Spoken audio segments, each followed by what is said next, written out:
নমস্কাৰ, মই ৰাজবিজয় শৰ্মা। তোমালোকে বহুতে সুধি আছিলা কাউন্সিলিঙৰ কথা, কাউন্সিলিং কেনেকুৱা প্ৰচেছত হয়, কি কথা। চ' আজি এইটো ভিডিঅ'ত সম্পূৰ্ণ কাউন্সিলিঙৰ A to Z কথা পাতিম। কাউন্সিলিং তোমালোকৰ কেনেকৈ তোমালোকে এপ্লাই কৰিব লাগিব, তোমালোকৰ কলেজ প্ৰিফাৰেঞ্চ কেনেকৈ দিব লাগিব, আৰু কলেজত তোমালোকৰ ডকুমেণ্ট ভেৰিফিকেশ্যন কি, ডকুমেণ্ট কি লাগিব, আৰু এতিয়া তোমালোকে কাউন্সিলিঙৰ কাৰণে কি ডকুমেণ্ট ৰেডি কৰি থৈ সেই গোটেই কথাখিনি পাতিম। তোমালোকৰ এডমিশ্যনৰ ফিজ কিমান হয়, তোমালোকে কলেজত গৈ কেনেকৈ যাব লাগিব, আৰু কলেজৰ পৰা যেতিয়া তোমালোকৰ কলেজ এল'ট হয় কেনেকৈ তোমালোকে মোবাইলতে একচেপ্ট কৰিব লাগিব, আৰু তাত গৈ ডকুমেণ্ট ভেৰিফিকেশ্যন কেনেকৈ কৰিব লাগিব, হোষ্টেলৰ লগত গোটেইখিনি কথা লাষ্টত চিট থাকিবলৈ স্পট কাউন্সিলিঙৰ কাৰণে কেনেকৈ বহুত বেছি ৰেংক পোৱাখিনিয়ে মোক সুধি আছে স্পট কাউন্সিলিং কেনেকৈ হ'ব, সেইখিনি পাছলৈ যিখিনি ৰেংক থাকি যায় সেই গোটেই কথাখিনি আজি পাতিম। চ' এই ভিডিঅ'টো চোৱা, কাৰণ কাউন্সিলিংটো এটা বহুত ইম্পৰ্টেণ্ট হয়। কলেজ এখনত এডমিশ্যন পাব লাগে, কিছুমানৰ ৰেংক বেছি হ'লেও ভাল এখন কলেজত এডমিশ্যন পাই যায়, সেয়া মেইনলি কাউন্সিলিঙতে ডিপেণ্ড কৰে। কাউন্সিলিং কেনেকৈ কৰিছে, কলেজ কেনেকৈ দিছে, সেই গোটেই কথাখিনি। চ' কাউন্সিলিংটো এটা বহুত ইম্পৰ্টেণ্ট হয়। এই ভিডিঅ'টো অলপ সময় উলিয়াই তোমালোকে সম্পূৰ্ণকৈ গোটেই ভিডিঅ'টো চোৱা। আজি ভিডিঅ'টো ষ্টাৰ্ট কৰোঁ। এইটো ভিডিঅ'ত তোমালোকৰ CEE কাউন্সিলিঙৰ গোটেই প্ৰচেছটো ষ্টেপ বাই ষ্টেপ বুজাম। চ' এই ভিডিঅ'টো বহুত বেছি ইম্পৰ্টেণ্ট হ'ব। চ' ভিডিঅ'টো ভালকৈ সম্পূৰ্ণকৈ চোৱা। এই ভিডিঅ'টো তোমালোকৰ কমপ্লিট CEE কাউন্সিলিঙৰ প্ৰচেছ হওক, তোমালোকৰ অনলাইন ৰেজিষ্ট্ৰেশ্যন হওক, চইচ ফিলিং হওক, চিট এলটমেণ্ট হওক, ডকুমেণ্ট ভেৰিফিকেশ্যন হওক, তোমালোকৰ ফিজ পে'মেণ্টৰ কথা হওক, দেন তোমালোকৰ চিট আপগ্ৰেডৰ কথা হওক, গোটেই কথাখিনি মই ক'ম। যেন ফাইনেল এডমিশ্যন কেতিয়া হ'ব, কি সেই গোটেই কথাখিনি আছে। চ' আমি চাওঁচোন ইয়াততো। চ' এই ভিডিঅ'টো তোমালোকে ভালকৈ চোৱা, কাৰণ এটা তোমালোকৰ সৰু মিষ্টেকেই তোমালোকৰ যিটো ড্ৰিম এটা ইঞ্জিনিয়াৰিং চিট আছে সেইটো তোমালোকৰ পোৱাৰ পৰা বঞ্চিত হ'ব পাৰে। চ' ভিডিঅ'টো কমপ্লিট ষ্টেপ বাই ষ্টেপ চোৱা, কোনো তোমালোকে কাট নকৰিবা। এনেই চমুকৈ ইয়াত দিছোঁ ৰেজিষ্ট্ৰেশ্যন হ'ব, তোমালোকৰ চইচ ফিলিং হ'ব, চিট এলটমেণ্ট হ'ব, ভেৰিফিকেশ্যন হ'ব, আপগ্ৰেডেশ্যন হ'ব, ফাইনেল এডমিশ্যন স্পট। এই গোটেই প্ৰচেছখিনি ভালকৈ বুজোৱা। প্ৰথমতে তোমালোকৰ এপ্লাই অনলাইন হ'বলৈ তোমালোকৰ আৰু কেইদিনমানৰ পিছতে এখন নটিচ আহিব CEE কাউন্সিলিঙৰ কাৰণে। দেন তোমালোকৰ কাউন্সিলিং ষ্টাৰ্ট হৈ যাব, আৰু তাৰ টাইমটো বহুত লিমিটেড হ'ব। কিবা যদি ডকুমেণ্ট নাই পোৱা সেই সময়ত তোমালোকে ডকুমেণ্ট একো কৰিবলৈ টাইমেই নাপাবা। চ' মেইনলি এইকেইটা ডকুমেণ্ট উলিয়াই থোৱা। CEE ৰেংক কাৰ্ড, এইটো মেণ্ডেটৰী হয়।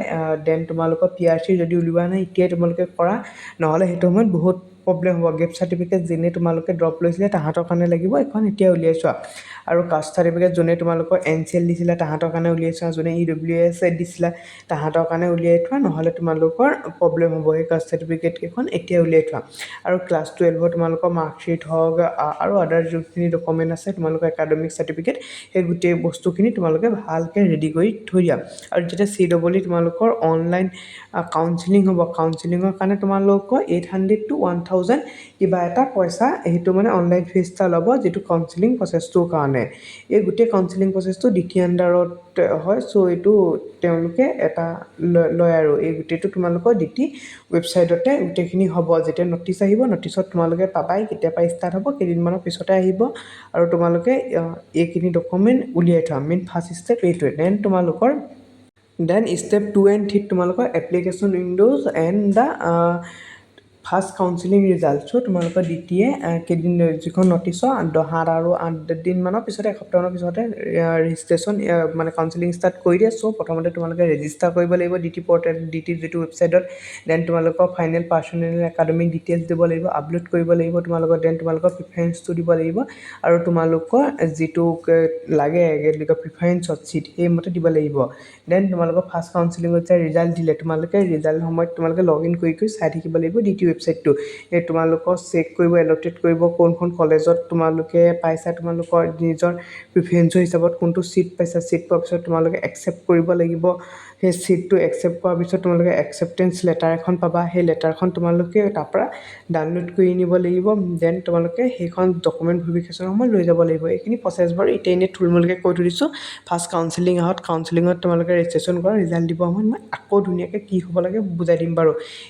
এই বস্তুটোতকৈ এতিয়া তোমালোকে মেইনলি এইটোৱে ফ'কাছ কৰা। এইটো মই জাষ্ট এনেই কিনো হয়, পিছত কেনেকৈ ৰিজাল্ট দিয়ে সেই বস্তুটোহে দেখাই দিছোঁ।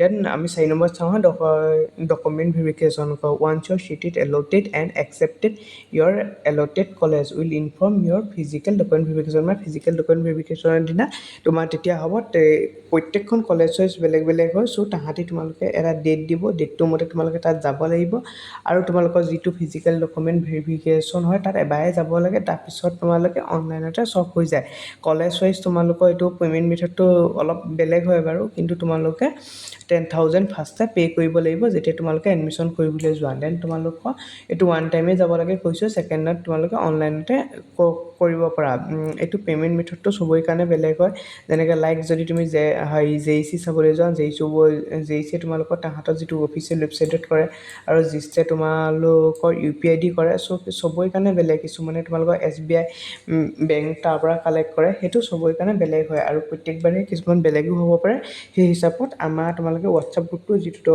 ডেছক্ৰিপশ্যনত দি থৈছোঁ তাত তোমালোকে জইন হৈ থাকিবা সেইমতে বস্তুখিনি পাই যাবা দেন তোমালোকৰ চিট তাৰপিছতে তোমালোকে আহিব চিট আপগ্ৰেডশ্যন মানে তোমালোকে কলেজত চিটটো পালা সেই চিটটো তোমাৰ পচন্দ হোৱা নাই তেতিয়া কি কৰিবা এতিয়া চাওঁ আহা সেইটো বিষয়ে যদি এই ভিডিঅ'টো তোমালোকে ইয়ালৈকে চাই কিবা হেল্প হৈছে ভাবা কিবা কাউন্সেলিং প্ৰচেছটো বুজি পাইছোঁ বুলি ভাবা তেনেহ'লে চেনেলটো প্লিজ ছাবস্ক্ৰাইব কৰি যাবা যিহেতু এইটো নতুন চেনেল জানাই তোমালোকেও অলপ ছাপোৰ্ট কৰিবা আৰু দেন চাওঁ আহা আমি চিট আপগ্ৰেডশ্যনৰ কাৰণে দেন চিট আপগ্ৰেডশ্যনত তোমালোকে তিনিটা অপশ্যন থাকে তোমালোকৰ চিটটো তোমালোকে ফিক্স কৰিব পৰা নতুবা তোমালোকে চিটটো একেখন কলেজতে আপগ্ৰেড কৰিব পৰা ধৰি লোৱা তুমি যেই চিট পালা তোমাৰ JECতে লাগে তোমালোকে ইনষ্ট্ৰুমেণ্টেশ্যন পালা লাগে তোমালোকক মেকানিকেল সেই একেখন কলেজতে তুমি আপগ্ৰেড কৰিলে মেকানিকেল পাই যাবা আৰু তোমালোকে যদি বেলেগ কলেজলৈ কোৱা ধৰি লোৱা তোমাৰ JEC ওপৰত তোমালোকৰ AC আছিলে চ' তোমালোকে ACলৈ পাবা চ' সেইকাৰণে তোমালোকৰ যিটো প্ৰিফাৰেঞ্চটো বহুত ইম্পৰ্টেণ্ট হয় কাৰণ এই প্ৰিফাৰেঞ্চৰ মতে তোমালোকে AC হওক JEC হওক কলেজ যি হিচাপত দিয়ে পিছত আপগ্ৰেড কৰিলে তোমালোকৰ সেই প্ৰিফাৰেঞ্চৰ মতে পাব যদি তোমালোকে ফাৰ্ষ্টে বোলে দি দিলা DC তাৰপিছতে দি দিলা বোলে JEC তোমাৰ ৰেংক বহুত ভাল আছে মই এটা এক্সাম্পল দিছোঁ কোনো কলেজ কোৱা নাই তোমালোকে ৰেংকটো বহুত ভাল আছে তোমালোকে আজি DCত পাই গ'লা কাৰণ DCখন ওপৰ প্ৰিফাৰেঞ্চত আছিলে তোমালোকে আকৌ তেতিয়া জিষ্টত আকৌ নোপোৱা আৰু সেইটো তোমালোকে তললৈ যাব নোৱাৰা সদায় তোমালোকৰ ওপৰলৈ যাব চ' সেইকাৰণে ফাৰ্ষ্ট দিওঁতে ভালকৈ দিবা দেন তোমালোকৰ ষ্টেপ 6 আৰু 7 এডিটত তোমাৰ এডিট প্ৰিফাৰেঞ্চটো then final admission edit preference তোমালোকে একটা দুটা যেতিয়া কাউন্সেলিং হৈ যাব কাউন্সেলিঙৰ পিছত তোমালোকৰ যিটো মই যে এতিয়া প্ৰিফাৰেঞ্চৰ কথা ক'লোঁ সেই প্ৰিফাৰেঞ্চটো তোমালোকে আপগ্ৰেড কৰিব পাৰিবা ধৰি লোৱা কিছুমান ক'লে বোলে ভাল কলেজখন তলত দি থৈ গ'ল ওপৰত কৰিব পাৰিব নাই কিছুমানে বোলে এখন কলেজ প্ৰিফাৰেঞ্চত নিদিলে তাহাঁতি তেতিয়া সেই কলেজখন আকৌ এবাৰ প্ৰিফাৰেঞ্চত দিব পাৰিব চ' সেইটো কাৰণে এইটো মানে ইম্পৰ্টেণ্ট এটা বস্তু হয় দিব লাগে আৰু কয় চাই ল'ব লাগে প্ৰথম দুটা কাউন্সেলিং যোৱাৰ পিছতে দেন ফাইনেল এডমিশ্যন তোমালোকে যাব লাগিব তোমালোকে ডকুমেণ্ট ভেৰিফিকেশ্যন কৰিব লাগিব দেন ফাইনেল এডমিশ্যন এগেইন তোমালোকে একদম ফাইনেল বা গোটেইকেইটা চিট হৈ মেলি যোৱাৰ পিছত প্ৰথম পাতো যাবই লাগিবই আৰু যদি আপগ্ৰেড কৰিলে তাৰপিছতো যেতিয়া যোনদিনা ফাইনেল এডমিশ্যন হয় সেইদিনাখনো গৈ তোমালোকে সেইটো পে' কৰিব লাগিব তোমালোকে এতিয়া 1200 তাত পে' কৰিব লাগিব দেন তোমালোকৰ চাওঁচোন আহা আৰু গোটেইখিনি ফাইনেল এডমিশ্যন হোৱাৰ পিছতো যদি তোমালোকৰ থাকি যায় কিবা যদি তোমালোকৰ চিট থাকি গৈছে দেন তোমালোকে তেতিয়া স্পট এডমিশ্যন ল'ব লাগিব স্পট এডমিশ্যনৰ হয় তেতিয়া তোমালোকৰ দ্বিতীয়টো প্ৰত্যেকবাৰ হয় কেতিয়াবা কি কৰে তোমালোকৰ স্পট এডমিশ্যন কৰে নতুবা তোমালোকৰ কোনোবা বাৰত কৰি দিয়ে যোনখিনি চিট খালি থাকে সেইখিনিৰ ওপৰত আকৌ এবাৰ কাউন্সেলিং কৰে তেতিয়া আৰু এটা কাউন্সেলিঙৰ ৰাউণ্ড বাঢ়ি যায় সেই হিচাপেও কৰে আৰু নতুবা স্পট কাউন্সেলিং হৈ যায় যিমানখিনি চিট থাকে সেই হিচাপত লোৱা যায় যাৰ ৰেংক হিচাপে চাই পিনি স্পট কাউন্সেলিঙত দি দিয়ে এই দুইটা প্ৰচেছতে কৰে তোমালোকে চাই ল'ব পাৰে সেইটো 7-8 দিনৰ পিছতে তাৰপিছতে কৈ দিয়ে আৰু ইয়াত তোমালোকৰ এইযোৰ যিটো ফিজ ৰেঞ্জটো 1200 পৰা এইটো 1200 to 9000 ডিপেণ্ডিং এইটো কলেজ এইটো কথা মই পাহৰি গৈছিলোঁ মানে এইটো কলেজ ৱাইজ অকণমান বেলেগো কম বেছিও হ'ব পাৰে দেই যিটো ফাইনেল এডমিশ্যনৰ তোমাৰ পইচাটো এইটো কলেজ ৱাইজ বেলেগ হ'ব পাৰে এই কথাটো ক'বলৈ পাহৰি গৈছিলোঁ